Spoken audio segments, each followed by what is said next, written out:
The campfire's light is dim, its warmth struggling against the creeping chill of the night.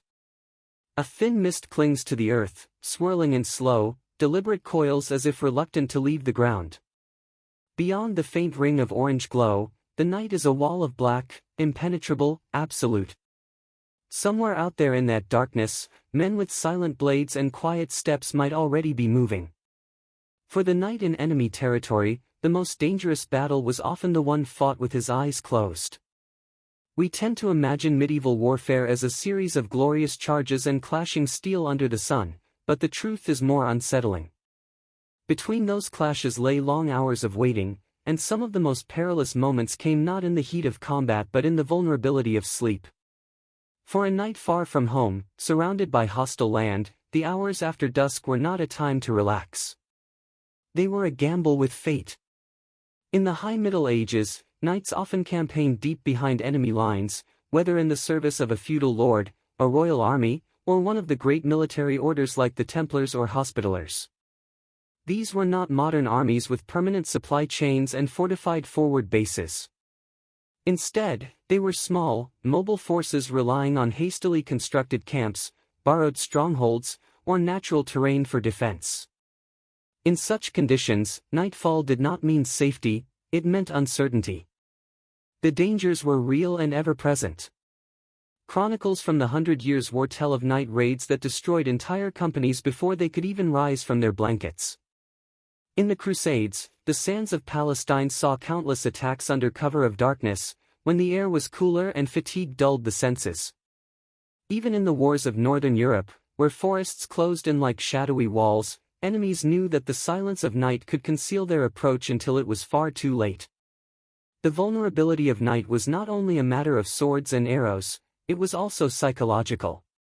To be a knight was to be a symbol of courage and steadfastness, yet even the bravest could feel the gnawing unease that crept in when the fires burned low. The mind wandered. Was that the wind, or the soft scuff of a footstep? Was that the howl of a wolf, or a horn calling men to arms? The darkness played tricks, and the lack of visibility meant that every sound seemed sharper, closer, more threatening. Orderic Vitalis, a 12th-century chronicler, once wrote of a night when Norman knights encamped in enemy territory awoke to the sound of faint movement. Their commander ordered absolute silence, certain it was an approaching force. Hours passed, their nerves stretched to the breaking point, before the dawn revealed that the sound had been nothing more than a wandering herd of goats. It was a harmless incident, but it speaks volumes about the mental strain these men endured each night, their bodies exhausted, their minds on constant alert. It is here, in these hours, that the myth of the knight as a tireless, unshakable warrior begins to crumble into something far more human. Beneath the layers of plate or mail was a man with fears, doubts, and the knowledge that no matter his skill with a sword, an enemy blade slipping into his tent while he slept could end him as quickly as any battle charge. Imagine the scene. The camp is laid out on a small rise, the last embers of cooking fires flickering low. Around the perimeter, sentries paced their watch, muffled against the cold, every step a deliberate rhythm to keep them awake. In the center of the camp, knights are already lying down, some murmuring short prayers to saints or reciting psalms, others simply rolling onto their cloaks with weary resignation. Horses tethered nearby stamp their hooves and toss their heads, their ears pricking at noises in the dark. The rules of survival in such an environment were simple: never trust the night. A knight might sleep lightly, with one hand near the hilt of his sword or dagger. He might position himself near comrades he trusted, knowing that should an attack come, the fight would be desperate and immediate. In the worst of situations, deep in hostile land, far from reinforcements, he might even sleep in his armor, accepting the bruises and stiffness in exchange for a fighting chance should the camp be overrun. This first section of our story sets the stage for a deeper truth about medieval warfare. Victory was not won in single heroic acts, but in countless moments of discipline, vigilance, and endurance. The knight's reputation was forged not only in the chaos of open battle but in his ability to face the unseen, the unknown, and the unnerving reality of the night. Jean Froissart, chronicler of the 14th century, recorded more than one tale of knights who met their end while sleeping in enemy territory. The accounts are grim, camps set ablaze before the men could even rise, comrades cut down before they reached for their weapons, confusion and shouting as attackers melted back into the dark. It was in these moments that the bonds of trust between fellow soldiers became paramount, for no man could stand watch alone forever. As the flicker of our imagined campfire fades, we leave this section with a lingering sense of tension. The night's rest was never truly rest, it was a pause between threats, a test of nerve as much as a test of endurance. And as the night deepened and the sentries took their posts, one thought would haunt every soldier in the camp: dawn was not guaranteed. Transition. The question now becomes, if the night was this dangerous, how did they make it survivable? The answer lay in transforming the open field into something resembling a fortress, no matter how temporary. The camp might have looked peaceful from a distance: scattered tents, the occasional flicker of firelight, the quiet stamp of horses, but to the men who built it, every angle, every path, every stake driven into the ground was a matter of life and death. For a night in enemy territory, the first order of business after choosing a place to halt was to turn that patch of earth into a fortress, even if it would only stand for a single night. Medieval warfare rewarded preparation as much as courage, and knights knew that the difference between waking up to dawn and waking up to fire and steel could be the thickness of a barrier or the sharpness of a sentry's eyes. A well-secured camp started with location. Whenever possible, commanders sought natural defenses: a hill for visibility, a river or steep bank to one side, thick woodland to conceal movement. In hostile lands, the choice of ground was never about comfort, it was about making an attack costly for the enemy. The chronicler Chivalry, who accompanied King Louis IX on crusade, described entire companies choosing to camp in rocky or uneven terrain not for ease of sleep but because it slowed the advance of attackers. Once the ground was chosen, the perimeter came next. If time allowed, trenches might be dug and earth heaped into low walls. In many campaigns, wagons were rolled into tight formations, forming a barrier known in German as a Wagenburg, a defensive ring used to protect men, horses, and supplies. These could be lashed together with shields and wooden planks, fixed to create a wall just high enough to break the momentum of an enemy charge. Where wood and tools were scarce, stakes and caltrops came into play. Sharpened wooden stakes, driven into the ground at an angle, could cripple a charging horse or trip a running man. Iron caltrops, small, spiked devices, were scattered across approach paths to wound the feet of men and animals alike. These were simple, effective measures that could buy precious seconds in the event of a sudden assault. Inside the perimeter, order was everything. The layout of a nightly camp was no random scattering of tents. High-ranking knights and commanders positioned themselves toward the center, with squires, foot soldiers, and camp followers forming the outer rings. The stables and supply wagons were placed where they could be guarded but still quickly accessed at first light. Paths between the tents were kept clear for rapid movement, a necessity if the camp was attacked and the men had to form a defensive line in moments. Even more important than walls and stakes were the men on watch. Sentries were posted in pairs, spaced far enough to cover the entire perimeter but close enough to aid one another. These were chosen carefully, fatigue and inattention could be fatal. Watches were rotated through the night, often in 2-hour shifts to keep the guards alert. The strictest commanders enforced this ruthlessly. The penalty for sleeping at one's post could be execution, not out of cruelty, but because one man's negligence could doom an entire force. The military orders, such as the Templars and Hospitallers, took this to an extreme.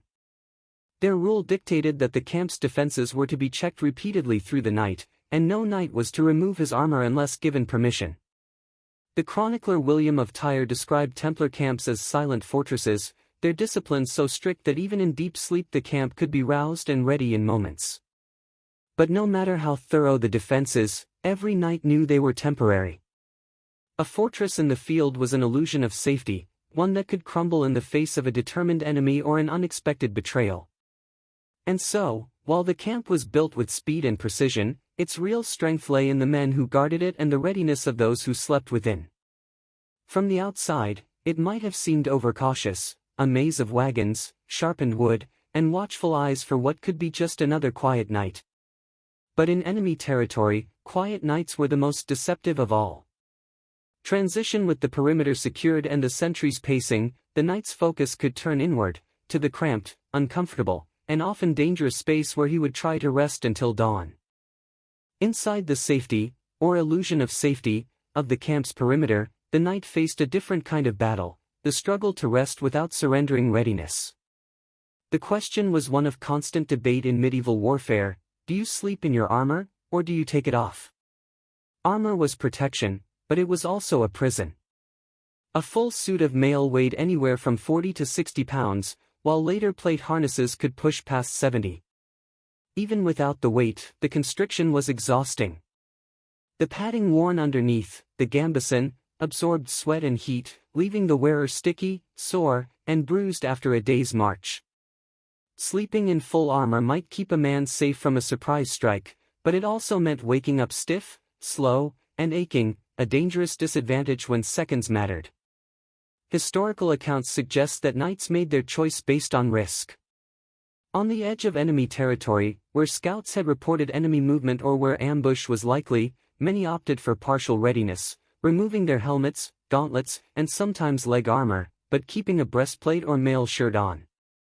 Others stripped to the gambeson, thick quilted armor that could be worn like clothing, offering some protection while allowing for slightly better rest. The sleeping arrangements themselves were far from luxurious. A knight's bed in the field was usually a pallet of straw or a folded cloak laid over the bare earth. In wetter climates, they might use a canvas ground sheet to keep moisture from seeping in.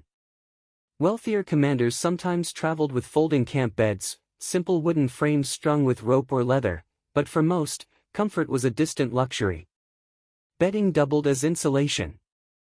Woolen cloaks, often lined with fur in colder regions, were wrapped tightly around the body. On campaign in colder seasons, men sometimes huddled together for warmth, a practice unromantic but necessary for survival. In hot climates like the Levant, knights would seek open-air spots where breezes could reach them, though this meant sacrificing some concealment. The tent itself was both a shelter and a statement. Canvas pavilions varied from small, functional A-frames to the grand round tents of high-ranking knights, decorated with their personal heraldry. Inside, space was cramped, weapons were kept within arm's reach, armor hung or stacked nearby, and personal items like a dagger, rosary, or flask of wine were kept close at hand. Light sources were scarce, open flames were dangerous, so small oil lamps or candles shielded in lanterns provided minimal illumination. Even in these moments of supposed rest, the mind remained alert. A knight might drift into shallow sleep, ears attuned to the sounds outside, the low murmur of guards exchanging shifts, the restless stamp of horses, the rustle of canvas in the wind. Any sharp noise, a sudden shout, the clash of metal, could bring him to his feet in seconds, heart racing, hand on his sword. Here, in this confined space, the knight confronted the paradox of campaign life. He needed rest to fight, but the act of resting could make him more vulnerable. Every decision, how much armor to remove, where to position his bed, who slept nearby, was a calculation of survival.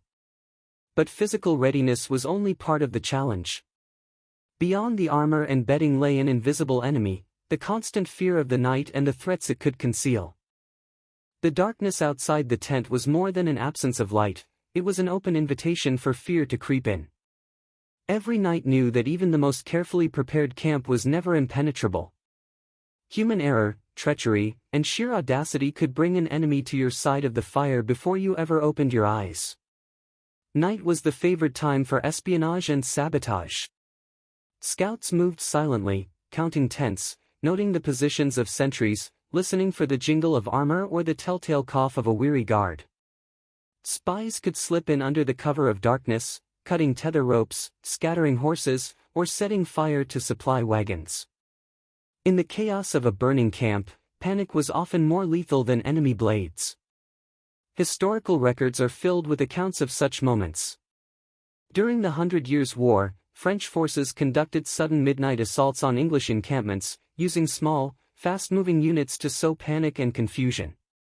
Froissart's chronicles describe one attack in vivid detail. The English awoke to shouts and steel, their tents aflame before they had risen to their feet. Some were cut down half-dressed, others, blinded by smoke, ran directly into the enemy's swords. In the Crusader states, night raids by Muslim cavalry were equally feared. The Mamluks and Turkomans were masters of harassing a sleeping enemy, galloping in with torches, loosing arrows into the camp, and vanishing into the darkness before a counterattack could form. Even heavily defended encampments could fall prey to this tactic. The goal was not always to annihilate, but to weaken morale and force the knights into a state of constant exhaustion. But perhaps the most unnerving threat came from within. A local guide, a hired scout, even a mercenary within the ranks could be bribed to betray the camp's location or lower a defensive barrier at the right moment. The annals of medieval Italy tell of a condottiere, a mercenary captain, who, in the pay of an enemy city, left a section of the camp wall unguarded. The attackers poured through the gap, cutting down the sleeping men before any horn could sound. The psychological toll of such possibilities was immense. Even when no attack came, the tension could grind down a man's spirit. Every shadow seemed to move, every whisper seemed to carry malice.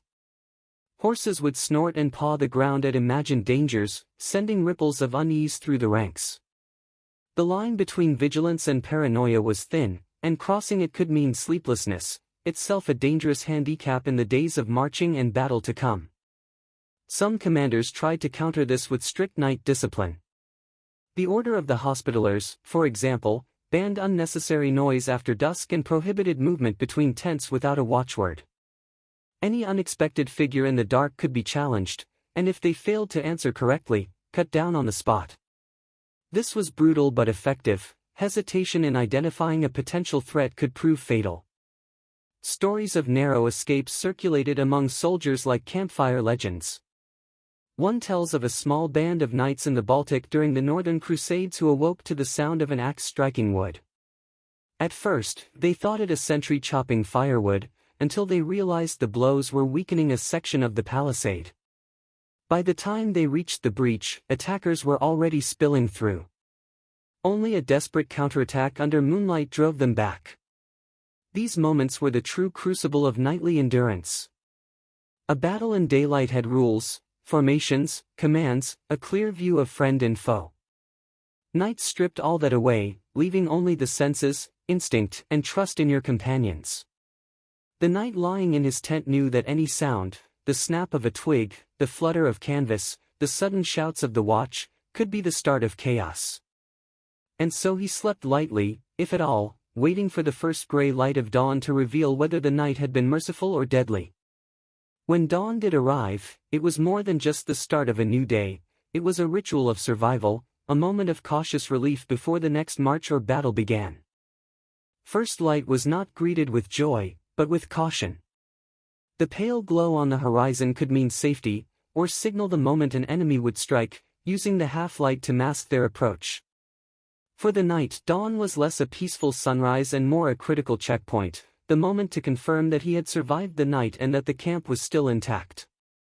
The camp stirred slowly, like a beast waking from uneasy slumber. Sentries, their breath visible in the morning chill, called out to passing patrols. The smell of smoke clung to the air as last night's embers were coaxed into new flames for cooking.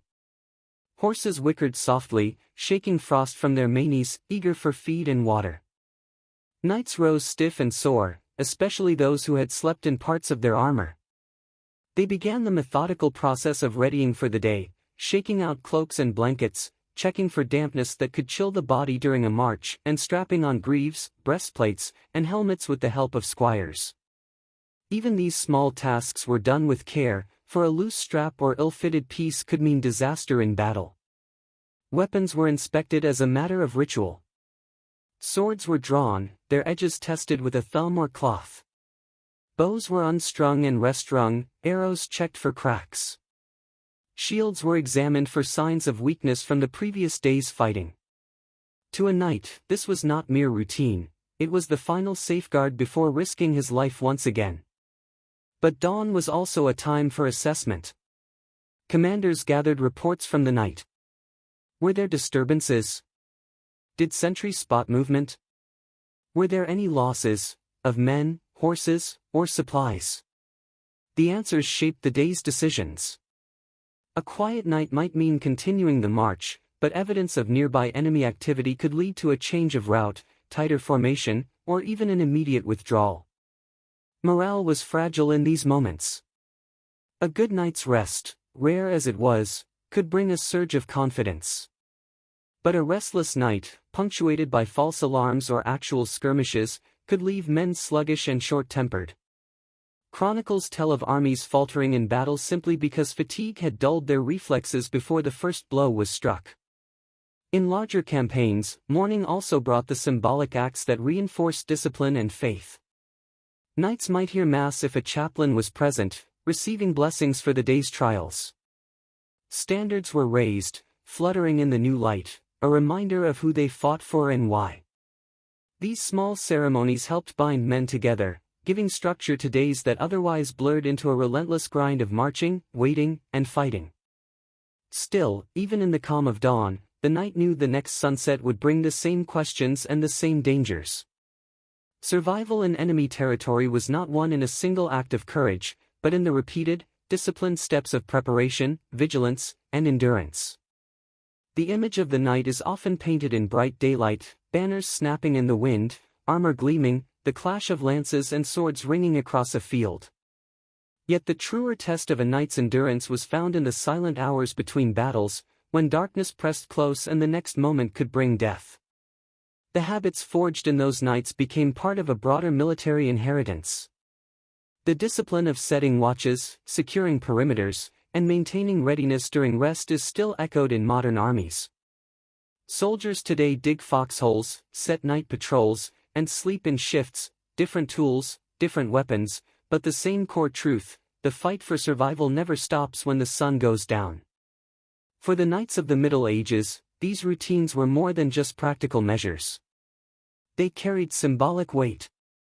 Sleeping lightly with a weapon close at hand became a mark of the vigilant warrior. It was woven into the chivalric ideal, not simply bravery in the open charge, but steadfastness in the quiet hours when fear gnawed at the edges of courage. Some of these practices outlived the battlefield. Veterans who returned from campaigns often carried the habit of light, broken sleep for the rest of their lives. Chroniclers tell of old knights waking at the slightest sound, long after their campaigning days were done, instinctively reaching for a sword that was no longer at their side. The vigilance of the field had followed them home. In the cultural memory of Europe, the knight's night became a metaphor for resilience. Troubadours sang not only of bold charges and noble duels, but of the long, patient waiting in darkened camps. The poetry of the period, in its way, acknowledged that the strength to endure uncertainty was as much a virtue as the strength to win in battle. Looking back, it is clear that the legacy of the knight's night lies not in any one battle or victory, but in the way these men faced the unseen. They survived through preparation, through the trust built among comrades, and through the stubborn refusal to be caught unready. And so the question remains: if you were alone in hostile lands, with only thin canvas and a ring of sentries between you and the dark, how would you sleep?